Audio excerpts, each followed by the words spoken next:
Welcome to Everything Teams Phone Live.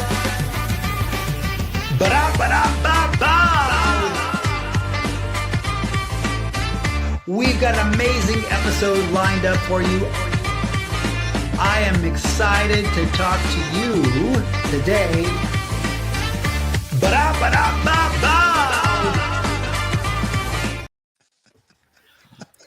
Never gets old. I just can't even. It's like the 1-800 call now infomercial right there. It's like that's like a train wreck, is what that is. It's just a train wreck, and you can't stop watching it. You can't stop. It's just awful. It's like that Education Connection commercial. Do you remember that? It's like latchkey kids. That's what it is. Okay, there we go. All right, everybody, welcome to episode 82, Everything Teams Phone Live. We have some special guests with us today. We're pretty excited to introduce our friends at Akixi and your friends too, I'm sure. Brandon, Bailey, before we bring those two, Stuart and John, folks from Akixi on, how are we today? How's it going? Yeah, great. Thanks, Rick. Better after hearing that introduction. That is for sure. Like I told Stu, not like I was like, Bailey, Brandon, hey guys, how's it going? And the Stu just hops right in. I think it's just he's just nervous. He's just nervous. He's like, let's go. I want to talk about Akixi. All right. Okay. Well, Bailey, we've got some housekeeping to do. Let's just start there, and then we can get that out of the way. Sounds good. Season 2 of Everything Teams Phone Live is sponsored by Momentum, where we help businesses thrive with Microsoft Teams. Back to you guys, episode 82. Rick, are you on your iPad? I'm on my iPad. You like that? The functions? Watch that. Boom. Yeah, like Where's the balloon thing that just happened. Like that was... Yeah. I'm on my iPad, buddy. That's like, this iPad thing is pretty cool. I'm actually quite digging it. So, because Microsoft Teams works extremely well on it. So I like to use the iPad from time to time. So, hey, John, Stuart, welcome to Everything Teams Phone Live. Is this your first episode, guys? I'm just going to ask. I don't recall if is it your first time being on the episode, on the show? First one. Yep. Wow. I apologize that it took 81. I'm sorry it took 81 episodes, John. I apologize. You're forgiven as long as we make this a very good one. Brandon, how you gonna make that happen, Brandon? This is going to be. It's already starting good. Our intro alone just got us off to a great start. Yes, this will be a good show. I think we're gonna dive into who Akixi is. You guys can introduce yourselves, who you guys are, kind of a little bit about your background, and then who knows? Maybe we'll show off a little bit of what you guys do in a screen share.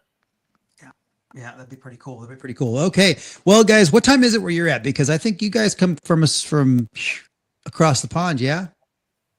You were about to say Australia, weren't you? I was not going to say Australia. I was not going to say it, I know my accents, right? I've got a New Zealander fiance. So it's like, if I get one wrong, she's often mistaken for a Brit, right? Not a Northern Brit, Stu. Sorry about that. Just, it's the Central London Brit. And she gets frustrated with that. I'm like, why? That sounds amazing. And she's like, that's not my accent. Oh, yeah, you're right. I do need to self-deprecate for a second on behalf of all Americans, because it's kind of the joke, right? We have Mark Vale on our team, who's also from across the pond, great guy, and he was the one that kind of brought it to my attention that Americans we're all about Europe, right? Like, I want to go to Spain, I want to go to Germany, I want to go to London, and it's interesting how like we confuse London for the United Kingdom or for Britain or for England. And we just start to assume, and I don't think we do it intentionally. We just assume that, oh, you're from London. You have a British accent. You must be from London. So I'm here to just self-deprecate that, yes, we are guilty of that. We've even seen it in some of our own marketing materials. It's kind of comical.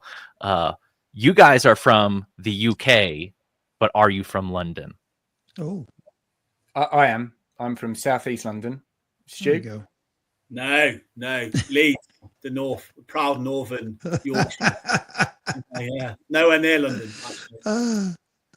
I think sometimes us Londoners fall foul of the same problem. that there's a remembering that there's a world outside of London. I think that's and sort of the accents are different, like depends on where you're from. I mean, like you think the UK accent's a UK accent. That's not the case at all, right? Like, I mean, I don't know if anybody could pick it up, but Stu sounds a bit different than John. John's from London proper, and Stu from up north. Stu, what's the difference do you think there? Yeah, great question. I think we're just more normal in the north, to be honest. I like the viewers decide by the end of this episode, I think. In London, we speak something called the Queen's English. The further away you get from London, the less Queen-like it gets. So Akixi, guys. there is your geography lesson. There we go. All right, so who's going to take the helm here on giving us a bit of backdrop on Akixi, and then I'd love to hear kind of your journey to Akixi for each of you guys. Let's wrap this thing out. What does Akixi look like, and what do you guys do, and then we can go into you guys personally. Yeah, cool. I'll jump in, and John, feel free to add. So look, Akixi been in market for well over 10 years now, and what we are is a CX analytics vendor that sits as a value-added service to, myriad of service providers across the globe. Momentum obviously being one of our sort of strategic key partners. So we grew up actually on the Cisco stack. So our CTO, for example, Sam Hoffpower, part of the Broadsoft, brother Scott Hoffpower, so loads of heritage there, and have over 1 million end users consuming our software when it comes to value-added, customer experience-focused analytics. Okay, we sit across different telephony platforms, but Microsoft Teams being sort of our large growth area as an organization, and certainly the area we're doubling down on. And look, we're privately owned, over 100 staff now, presence across the globe, both sort of internal footprint and externally. We acquired a business called Mondigo last year, which provides us with a CRM integration solution that also, obviously, you guys get access to. So, yeah, look, we're a CX-focused value-added service vendor that supplies into, the UC telephony space across the globe. Yeah, super excited to be here. And sort of get involved in today. We're going to dive in a little bit and kind of decipher that in just a moment. But John, you want to do yours? Yeah, sure. The only thing I was actually going to add to what Stu said, I think one of the key parts of our strategy, along with obviously a very strong sort of product and innovation approach, is how we play in the ecosystem. So we have a very strong ecosystem presence. We partner with many of the call recording providers. We just partnered with Mirec to deliver analytics interop with your call recording provider. We've got a partnership with Oak. We partner with various with a number of the provisioning providers. We announced around Cavell in December a partnership with Scipio, for instance.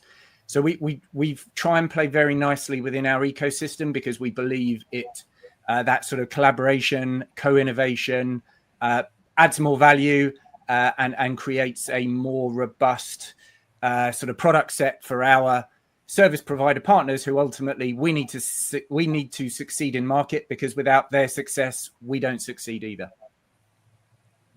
Okay. All right. Perfect. I'm going to get back to Stu's comment here. So 1 million subscribers on the platform today, and then over 100 staff. What's interesting is that when you think about applications that are kind of, I'm going to say bolt-on, guys. Okay. So a bolt-on application, right? A value-added bolt-on to a platform, whether it be Teams or Cisco, whatever it may be.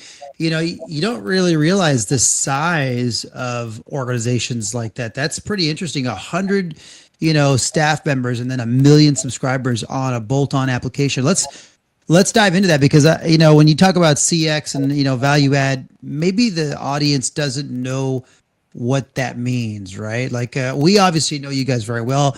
We at Momentum have been a long partner of Akixi. When you say you started in the Cisco stack, we have a Broadsoft platform Cisco acquired, and we've got hundreds of thousands of users essentially sitting on a Broadsoft platform. And then we have Akixi as a platform that does some of the CX stuff. And I want to let you explain, what does that mean? So if you're talking to the audience out here and people that don't understand the acronyms, you're talking to CIOs out in the space. And I know you're doubling down on the team space, but let's just talk about Akixi for a minute. What is the value add there? What does it do? What's it doing? Who do you sell to? What do people use the platform for? Let's dive into that stuff. Brandon, anything to add to that, Brandon? Well, I've got some commentary around the million seats that I want to come back to, I think, after we touch on your question, because I think it's going to be important for organizations to realize the target audience that this value added service is targeting inside of an organization. Yeah, I'll go first. Sorry, John, to dive in again. I'll leave you for dregs at the end, as always, I guess. But I guess if you take a step back, Rick, why we exist is, in the telephony world, there are gaps, right? So, Broadsoft don't solve for everything, right? When it comes to analytics, Teams, Microsoft, great solution, but don't solve for everything, right? There's limitations within the reporting that you get built in the solution. So, Bart and Martin that founded Akixi, those years ago, saw a gap in the market on Cisco. And I guess that's why we exist. And we're solving for the gaps that aren't there in someone's telephony environment, okay? And what that looks like, and what's super important, okay, certainly in the team space, is we've managed to replicate all of our functionality that we had within Cisco, the Cisco environment, and transfer it to Teams. So what that means is we have true, genuine, real-time Teams reporting, right? And the only analytics vendor out there that can say that. But what is that? When you say analytics, like what are we talking about? So you're looking at, yeah, go on, John. Yeah, go for it, mate. So put that into the real world. Something like 65% to 70% of certainly the SMB space, kind of mid-market SME, still have a really heavy reliance on the voice channel, telephony, to interact with their customer base. That's foundational, whether that's receiving lots of calls, whether that's making lots of calls. And that's the be all and end all of what we do, because they are therefore reliant upon voice to deliver customer experience, right?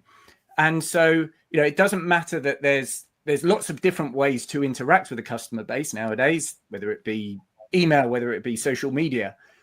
But as soon as someone has a kind of bigger problem, it typically ends up in that voice channel. And so what effectively we're doing is when that business interacts with their customer, typically, if they're just using a vanilla Broadworks service or a team service, they're actually really limited in what they can see, right? They can't see who's in a call queue. They can't see who has called in, gone in a queue, and then left that queue, i.e. abandoned the wait. They can't see how many calls they've missed for the day. They can't see the times that all of the inbound calls came in. All of this stuff, typically, most businesses are blind to, and we fill that gap, right? Simple.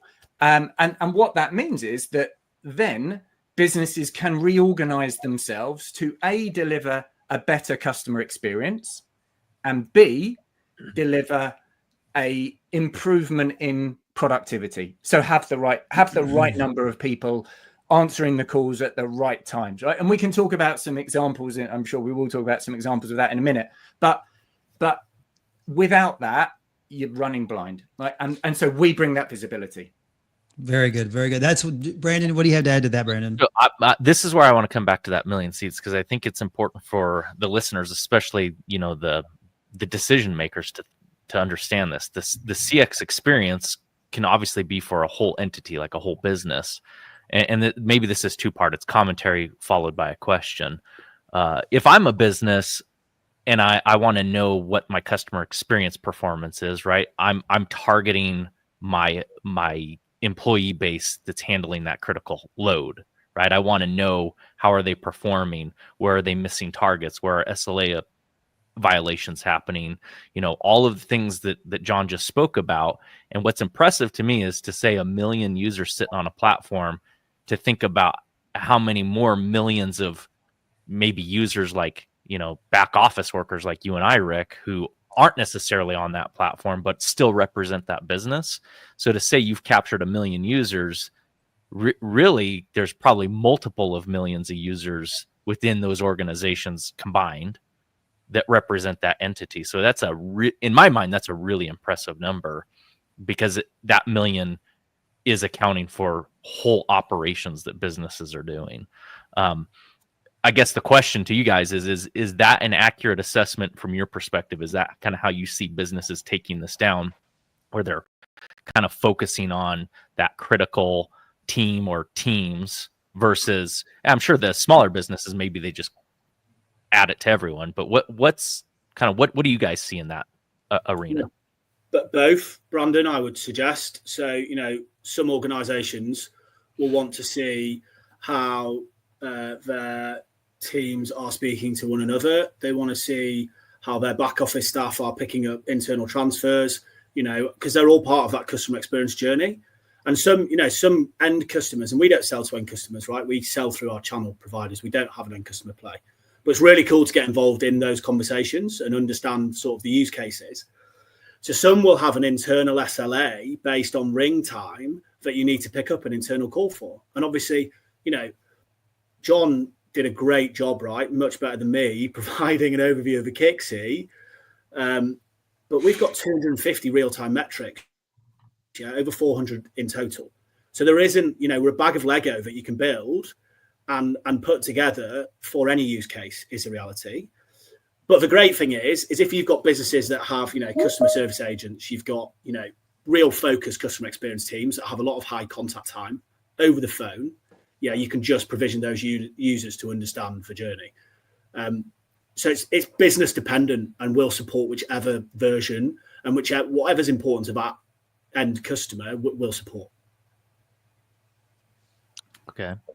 And I don't know if there's Rick. I thought we lost Rick there for a second. Yeah.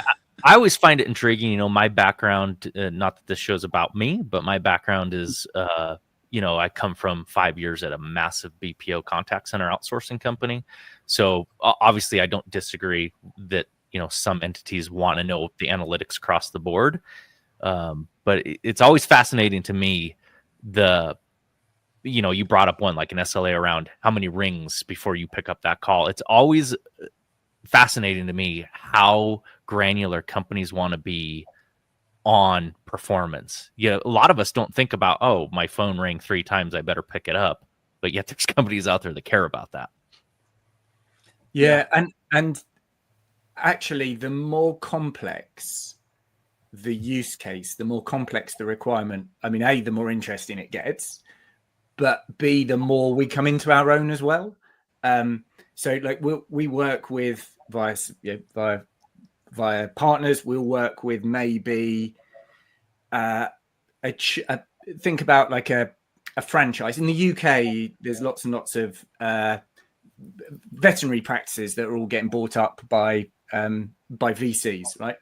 And so you've got this kind of almost like a national requirement that says, okay, I've got various entities where I'm really reliant on customers calling me, quite sensitive in nature because it's about their dying, injured pets. And I need to, I've effectively need to put in place a set of SLAs and KPIs that says, I need calls answered by this time, because if I don't, it's revenue slippage. And so suddenly you've got to start to, you've maybe got 5,000 employees, right? But they're not all in one. They're not all sat in one office. They're not all sat in a big room. They're not agents. They're all people that are front of house that are, serving customers or serving clients and answering calls. So suddenly you've got to track the performance across hundreds of sites, across lots of individuals that are, I don't even want to call them informal agents. They're not agents at all. They're just answering the call. They're answering calls. And you've got to track these people, and you've got to see how you're performing. And do you need to put a receptionist in? Do you need 2 reception? The complexity of of doing that, tracking it, then reporting back on it is key. It's one of the things that Stu talked about earlier, like our real-time capability, which is a unique capability within the industry, is critical then for that immediate customer experience.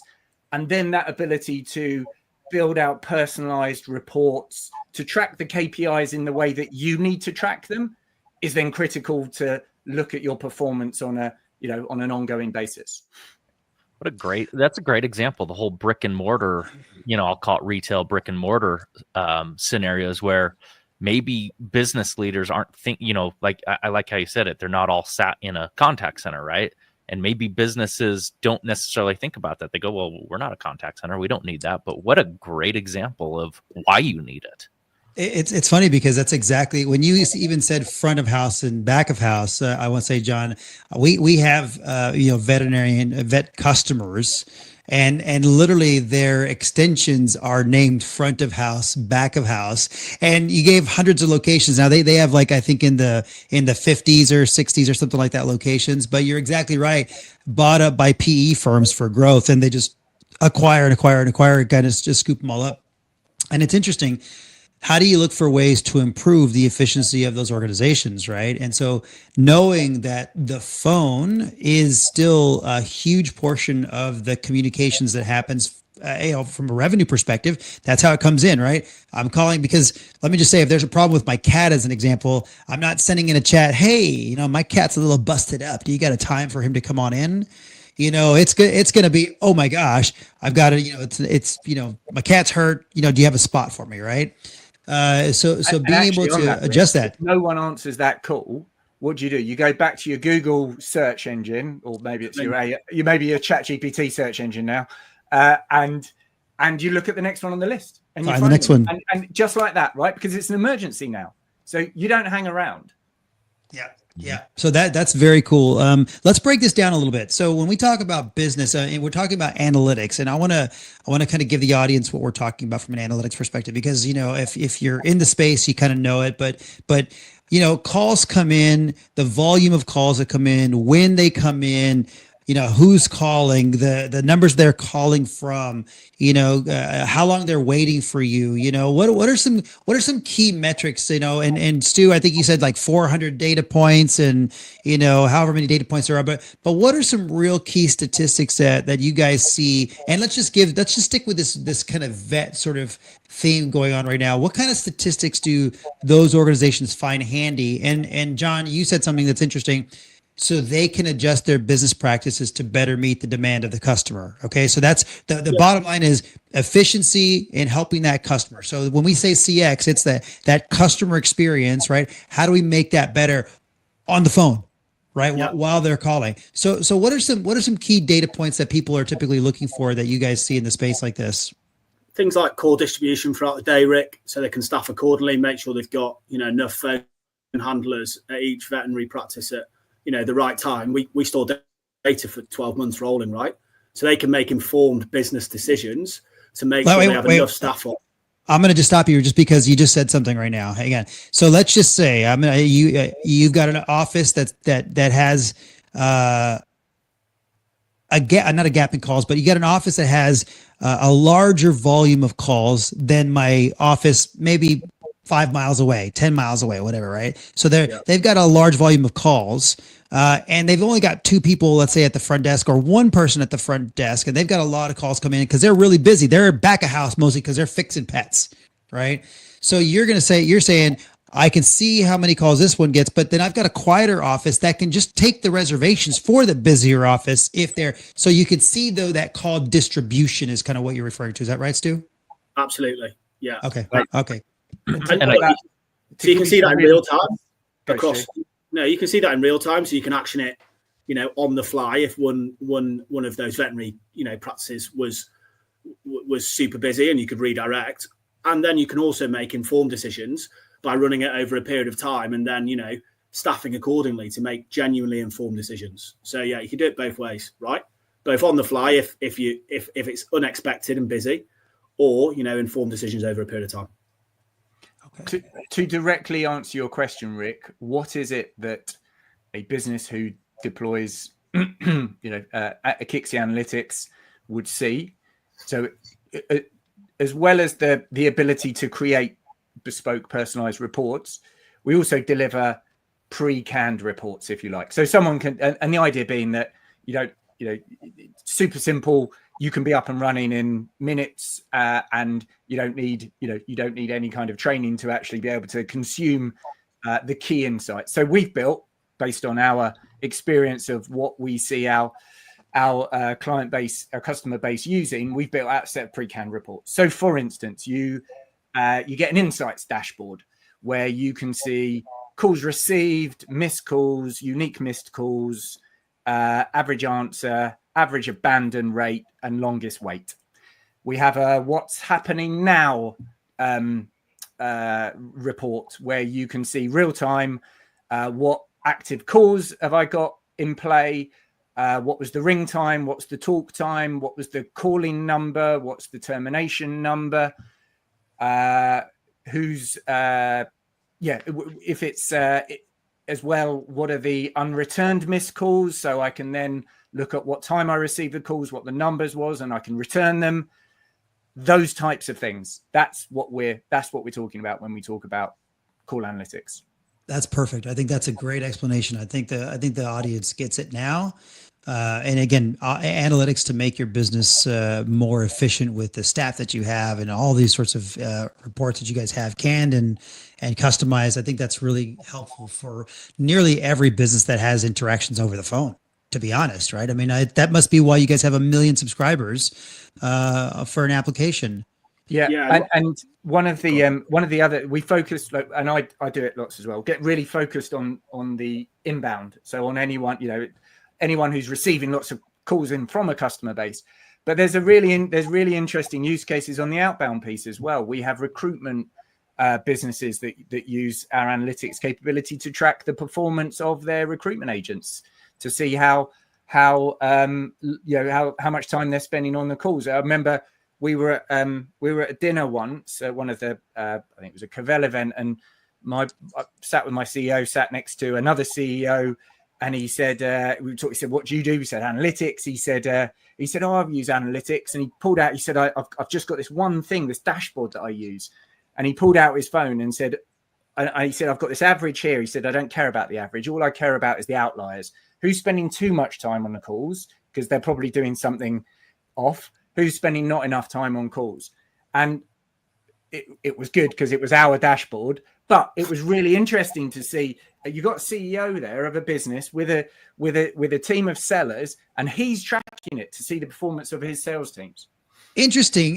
What's interesting about that comment is that you think about statistics as a way to track call volumes and kind of, what does that look like, right? Versus, I didn't even think about, to be honest, the tracking of the performance of the individuals behind those calls, right? So that's pretty interesting because if you've got people not answering the phone as an example, why aren't they in the spectrum of the averages for the people answering the calls? Why do you have this outlier here that's taken far fewer calls as an example? So maybe you've got a personnel issue there. So again, business insight helps a business make those efficiency gains across the board, personnel and scheduling or operational sort of changes. That's pretty cool. Yeah. Going back to what you said, Rick, around sort of the impressive sort of end user count, I think something that's really important to differentiate Akixi against is the full blown contact centers out there in the market. We're not a full blown contact center solution. Yeah, we are a light contact center or informal contact center, depending on your vernacular, which means our attach rates are higher. We have service providers, not unlike yourselves, that attach us at well in excess of 50-60% to their UC platform, because we do give these insights and we give them a price point and a value that is super consumable, right? Super consumable. Go ahead, Brandon. I was going to say, I think Rick and I see that all the time. We were on a call just yesterday, late afternoon, talking to a prospect about, they're, when they're out in the market shopping, they're being told, oh, well, if you want that, you need this full-blown contact center that's going to cost you $110 a month or whatever per seat. And they're coming to us going, we're a business of this size, and here's the solutions we'd like to have, but we don't want to afford 110 per user for that. What can you do for us? And I think we see that a lot in the SMB and maybe even up into the mid-market a little bit. The contact center is too expensive for them, especially in today's marketplace where people are clamping way down on how they realize cost reduction and cost savings. Yeah, agreed. Do you know what? I think we're starting to see that. We're seeing that in the team space as well, though. I think the teams, that kind of requirement of insight, but without the expense of a full-blown contact center is creeping up. I think you're right on that kind of Broadsoft base. We saw that very much SMB and some mid-market, but we're seeing it creep up into the enterprise space across the teams use cases. And I'll tell you the other interesting use case actually we see, and it actually hops back to something that you said earlier, Rick, is we do see examples where an enterprise has deployed a full-blown contact center for a 500 agent business, but they've got a whole bunch of other customer interacting teams. So they might have a support team and they might have a sales team, and they don't want those $110 seat, across their other 3,000 staff. So that's when they come to us again, right? So there's some interesting hybrid. We are an alternative to the full-blown contact center, but we're also a hybrid. We can sit in a hybrid scenario as well. What do you think the difference is between the way you operate as a Broadsoft platform versus the team? What are some key sort of differentiators and not the platform, because I imagine the statistics are roughly the same, right? You're collecting the same sort of data points, but is the approach different from your platform, from your Broadsoft Cisco side to now your team side? So the good news when it comes to platform, Rick, is it's built on the same platform that the Cisco stuff is. So, the scalability is there, right? There's, the reporting is the same, right? Which is great news for end customers. What we're seeing when it comes to taking it to market, and our Certify taking it to market, is actually we're hitting a different end customer sometimes. So we're seeing a more enterprise focus, actually, multi-geo, multi-time zone, large corps that are utilizing Microsoft, right? I think Cavell have got, by 2028, I think it's 41%, is it going to be Microsoft in the market? Maybe more. I might have misquoted there, but I think that's right. So, yeah. Sounds good. I like it too. All views of my own. Yeah, all views of my own. Yeah. But, we're seeing a different end customer profile. Our average seat size is higher when it comes to attaching. The geography and the disbursement of the seats is higher.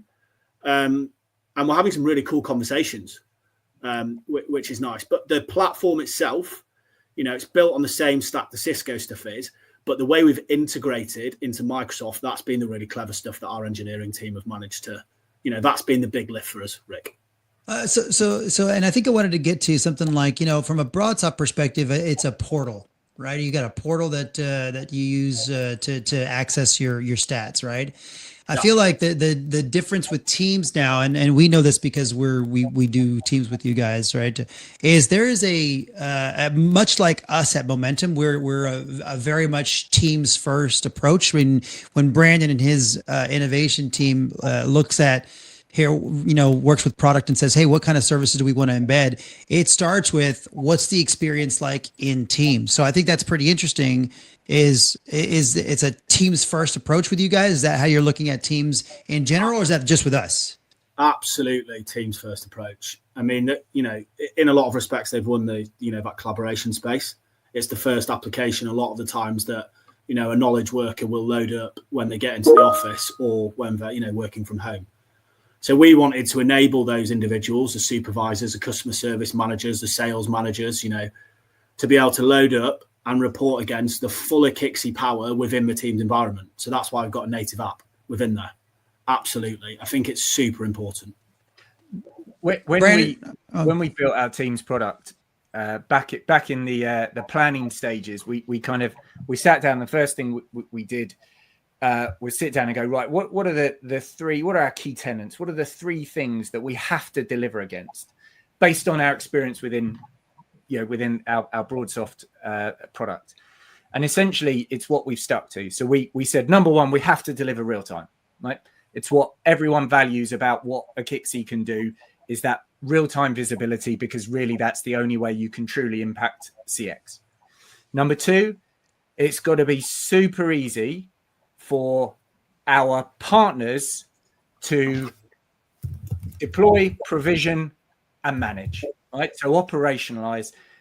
We only go via service providers. We only sell with service providers. So you guys are our key focus here. We have to make this easy for you to use. That was number two.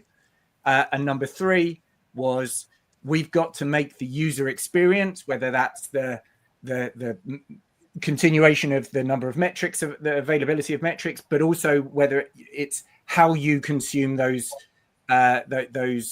metrics, as we just talked about, via the team's native client. They're our three key tenants. We've got customer provisioning down to sub 15 minutes. We've got real time done, as Stu just alluded to, with some very clever bot technology, and we're delivering that experience via the team's native app. We should dive into that a little bit. What real time? Because I don't know that people understand unless you're doing this and you're in this space. That what do you see when you're looking at, let's say, normal statistics that maybe Microsoft sort of has, kind of canned in the platform there, and real time, and then maybe Brandon, maybe you can allude to a little bit, Brandon. What's the difference between those two and why that's different? Sorry, Rick, are you asking me or are you asking them? Because I want you to talk about like the difference between what you get from stats you get out of Teams in general, sort of canned because it's off the graph API, and off the graph API, there's typically some delay. And what does that delay look like, and why real time is important? Yeah. And so I ultimately, I think this also applies to how Akixi is integrating into Teams, right? I don't want to speak for you guys. Obviously, you guys can tell me to go pound sand if I'm wrong.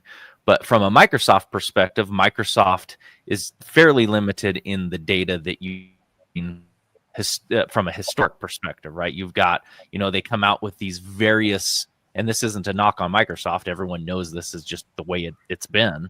They come out with these ad hoc solutions like, oh, here's CDR Insights. If you have the technical power to go deploy in Azure, this little Azure script based on our GitHub, you can get your CDR Insights and you can start to create some data on that CDR Insights, which theoretically from there, you could build historic data reports like what Akixi is doing, but you're limited to the Microsoft Minute, as we affectionately call that, right? It's, generally considered 15-minute, and older for that data set. There is no real-time data.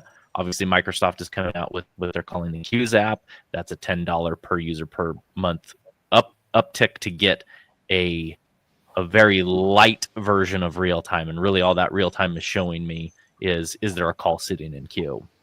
So I think where Akixi, and I'll let Akixi speak to this, where they shine is they take piece, right? You power additional expense in Azure to go spin up all this data, or some data warehouse to export it to and create your Power BI templates. Akixi brings that to the table. I think, John, you were the one saying you have canned built reports that get companies off the ground in minutes. And then, of course, you can speak more to what your real time is doing and we can share this on the screen if we want. Maybe I can try to do a demo showing people's status in real time. The calls as they're coming in real time. Is that ringing someone, right? All color coded to kind of very quickly give your eyes traction on what is going on right this minute or second in my business. So I'll let Stuart or John, you can chime in. Yeah, I think, look, you've nailed a lot of the points there, Brandon. I guess, why is it important, Rick, is probably the fundamental thing that, it's the thing that's been the biggest lift for us, right? When it comes to engineering and rolling this solution out. And why is it important? Why do customers value it and customers value it? Well, the first thing to say is, there are customers out there that are pretty happy with the graph. They're limited, but, there is a marketplace for customers that want an end of day report on how their telephony is performed. So if I'm a sales manager, I might be happy to understand, or a recruitment owner, I might be happy to understand at the end of the day or at lunchtime how many calls my, recruiters have made, how many have they connected to, how many decisions, all that good stuff. However, all the great stuff we talked about earlier, right, around being proactively managing your, telephony estate, redistributing calls as and when it happens. If you're waiting, look, some of the graph stuff comes in 5 to 9 seconds, but then you've lost a call, right? You've lost that revenue. If you're a vet practice, they've gone on Google or ChatGPT and they've rang the next practice already. What you need to see is that data displayed in real time so you can action it and either recapture the revenue or maintain the customer experience. And it's just so important. It's like invaluable in so many situations. So if you want to, and that's, when we went to market, when we spoke to our service providers, because we did it on Cisco and because, we understood the use cases and the case studies around revenue retention, customer experience gain, all that great stuff, we just couldn't go to market on Teams without it, basically. So that's why we built it. But look, we also appreciate, and we have there is a version of Akixi where appropriate that doesn't lean on real time. Brandon, I think if you could, Brandon, and I don't know if you're prepared for this or not, or Stu or John, I don't mean to put anybody on the spot, but can someone show us, like, what does it look like? Like if I'm listening, I'm like, what does it look like, guys? What does it do? And maybe not a full on demo, but it'd be cool to see. Yeah, this is my screen, so I guess I'll take charge, and Stuart, John, chime in where you want. But what I'm showing is I'm showing the Teams first approach, right? So what you're seeing on the screen is a Teams client. I do want to come back and touch on why I think the Teams first approach is important. I think it, Rick, you remember way back 80 some episodes when we first started, we were preaching that Teams really is the platform people go to for the majority of their workflow, right? It's the collaboration platform. Anymore, I'm the person, and this is just my opinion, I only want one app on my phone, right? If I'm going to be mobile, I want Teams. And I think having a Teams first approach, like what Akixi has done, simplifies a lot of things for organizations around security, access, all sorts of things. It allows a person to be more efficient in their work. So anyway, that stated, I'm going to go pull up the Akixi app in our environment. This is a demo environment. And so we have it, we've white labeled it. We've branded it as Momentum Analytics. And I'm going to get my other screen cleared off.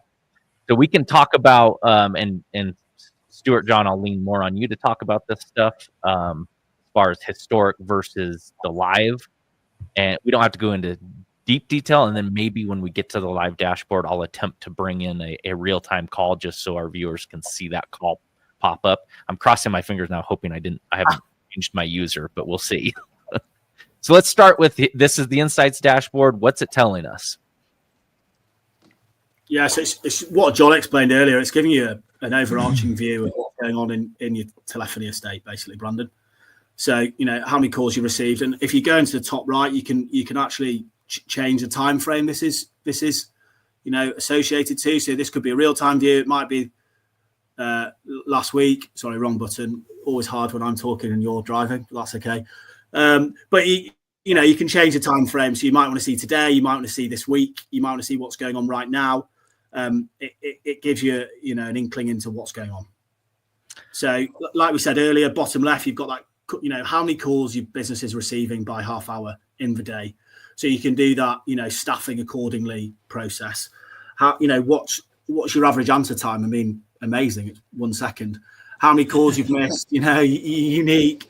You might have some SLAs and KPIs around waiting time. So we're just giving a view. Like we said, this is an out the box serving suggestion that, captures some of what you're going to be looking for straight away. Yeah, the important thing here is this is the historic data, correct? This is how I've been performing historically over, again, that time period, 7 days, 30 days. Whatever you've set. Yeah, whatever you've set. Yeah.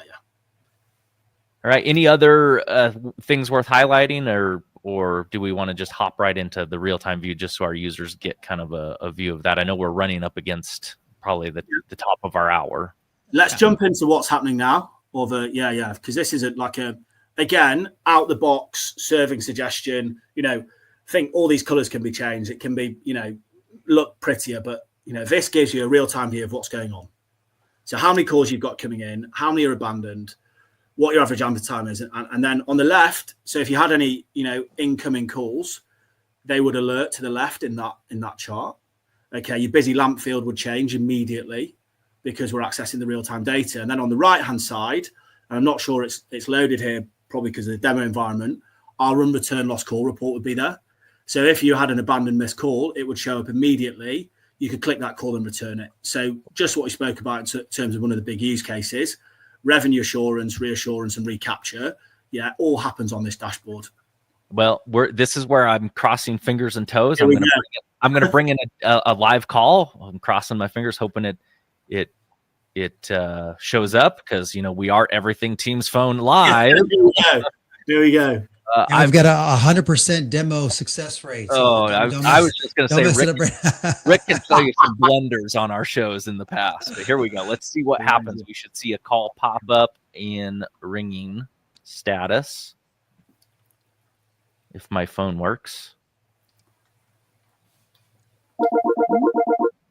And maybe I'm not calling the right user. All right, Bailey, cut this out. No, this is a demo environment. I'll have to go find, we'll have to maybe cut in a demo at the end of the show. I'll have to figure out if I've changed my user for real time or not.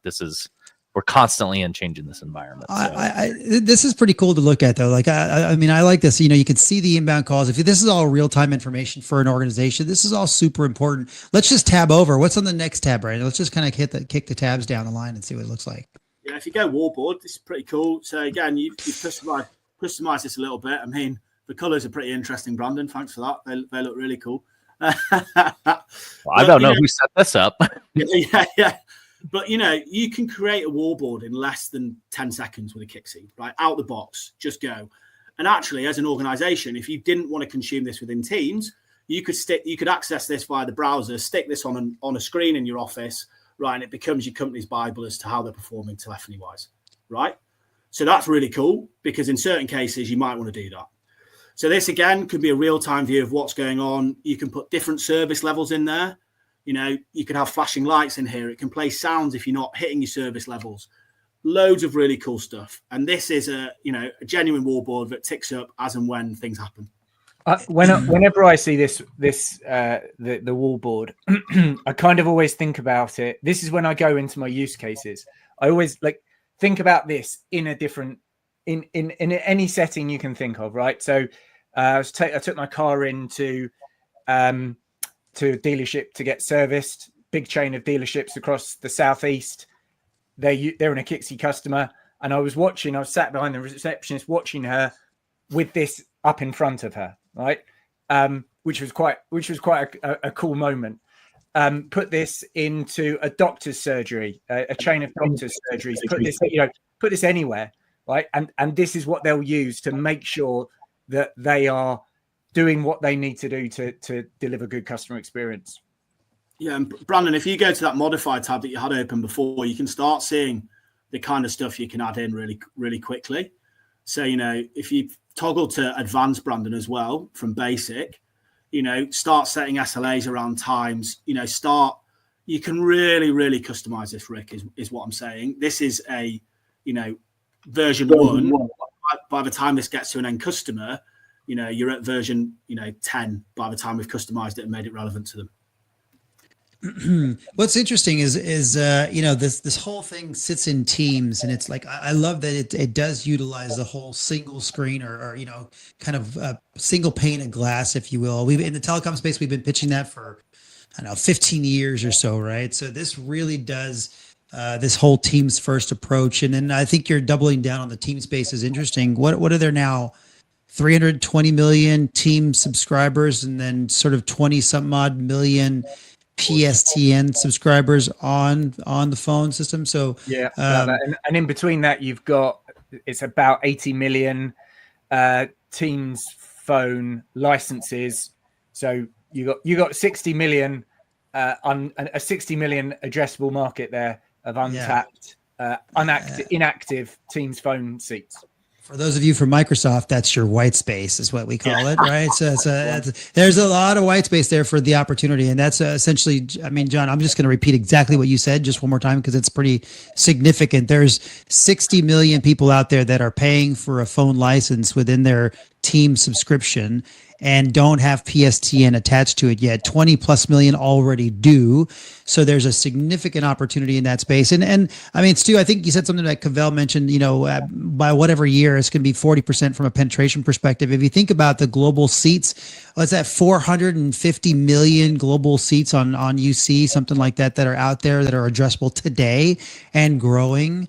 And so you look at that and you go, that's quite an opportunity for people to capture, to capture sort of, or to implement this platform, right? It's a big market out there for you guys to go capture, for us as a Teams phone provider to go capture. And I'm going to just kind of start to summarize this a little bit because what's interesting to me is that, we started with the big enterprise. Microsoft did, because that's the typical Microsoft customer. They've got a great, field sales team to address the enterprise customers. But as we kind of start to move into this 2025 AI era, and I'm going to say 2025, it started in 24, 23. I get that, or way even further back. But in 25, you're seeing lots and lots of AI being deployed into organizations or the beginnings of it, right? And what I think is super interesting is I think in order for organizations and Brandon, you guys can share with me your opinion on this, but in order to take advantage of the AI opportunity out there for an organization, so that's not just your phone stats, but all the stats that you could possibly do and then the automations that you could experience. When you start to think about that, you need to be in a collaboration platform. And you need to be in a collaboration platform. And I think that these small organizations, small to medium-sized organizations, and then obviously the enterprises are going to start, really consuming Teams in a large way. And you've put these tools in place for them to really help manage their business easily, effectively. But this is sort of future-proofing them. They get on a collaboration platform. They're able to move forward and sort of start to automate some process. And again, you guys have statistics for them to really help define what automations they should be looking at. Yeah, I could not agree more, Rick. And look, you can pull all these reports off via API. So if you want to collect the data in some form of data pool and then run it through some AI clever stuff to really inform you, more than welcome.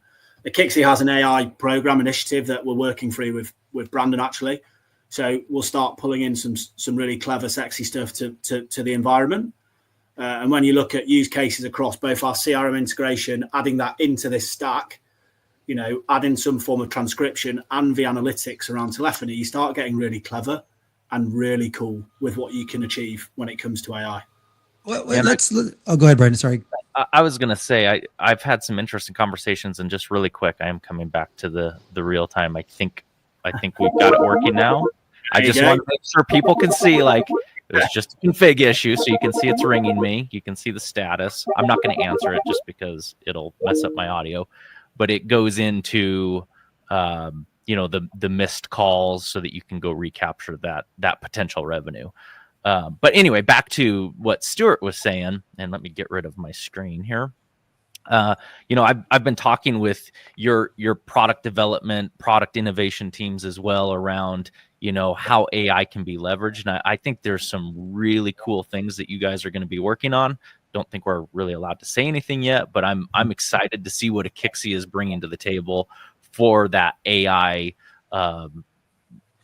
overlay, if you will, to this data, and maybe even how we collaborate across the platforms around compliance call recording and Akixi to just bring a powerhouse of data to the fingertips of a user to understand how their business is performing. Maybe we could in like 2 minutes, because I think we need to wrap up here now. But like in 2 minutes, could we talk about that integration between that? There's a single bot for real time recording, and that integration that we've worked on, specifically for us as a way to start to capture not just the statistics, but also the recording, the compliance recording of calls, and then sort of any other benefits that you see in that combined sort of partnership that we're working on. Yeah, I mean, like, as much as I'd say you're right, Brandon, probably too soon to talk in too much depth on AI. I think the more immediate short-term vision for where we go, what we recognize is that right now, the value-added services that are brought together by service providers and passed on, sold on to the business customers are typically siloed experiences. That's what we're solving for. How do we bring that into a single experience? Because as soon as you can do that, not only are you delivering a better customer experience, are you delivering better efficiencies, but you're then starting to be able to say, okay, now I can actually make sense of this data. I'm not looking at the when did this person call in last, and why did they call in from my CRM integration? And on a separate dashboard, I'm looking at who's in my call queue. Now I can start to maybe look at what's the value of my call of my calls waiting. I've got 10 big hitting customers sat there who spent 20 grand on 20 grand is not a lot. 50 grand each. 50 grand on, I know it is cars. 50 grand on a Merc, I don't know, each, and they're all sat in my queue, right? I need to go answer these calls. So as soon as you can start to bring these insights, start to bring in predictive stuff, then it gets interesting. But yeah, right now our kind of more short-term focus, and it's what we're doing internally with the CRM, the analytics. It's what we're doing as we're bringing in partners like Oak on the call recording and various other partners that will no doubt be announcing in the near term. Is we're moving away from that siloed experience into a sort of fully integrated experience. Very good. Yeah, and to wrap that all up, I'll just say, I can appreciate working with a partner like Akixi. You guys have, you've come to the table with momentum.